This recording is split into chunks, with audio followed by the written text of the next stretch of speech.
শুধু রেসিপি নয়, গল্পটাও নাকি চুরি করা। এইরকম কমেন্টসগুলো দেখতে পাই যখন আমার থেকে কোনো বড় ইউটিউবারের চ্যানেলে চোখ রাখি। দোষগুণ বিচার করার সাহস আমার নেই, কিন্তু এটুকু বলতে পারি আমরা ওই চ্যানেলগুলোকে বারবার দেখি এবং তাদেরকে ভাইরাল করি। আবার হয়তো সেও একদিন আমাদের মতন আপ্রাণ চেষ্টা চালিয়ে নিজের রেসিপি বা ভিডিও বানিয়ে জনসম্মুখে ভাইরাল হতে চেয়েছে, কিন্তু হয়তো পারেনি।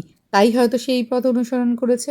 আমার মতে অনুসরণ করাই যেতে পারে, তবে অনুকরণ নয়। তাই হতাশ না হয়ে আমার মতন ছোট ছোট কন্টেন্ট ক্রিয়েটারদের উচিত কন্টেন্ট তৈরি করে যাওয়া। সফলতা একদিন না একদিন ঠিক আসবে। কথা বলতে বলতে রেসিপির অর্ধেকটা প্রায় হয়েই এসেছে।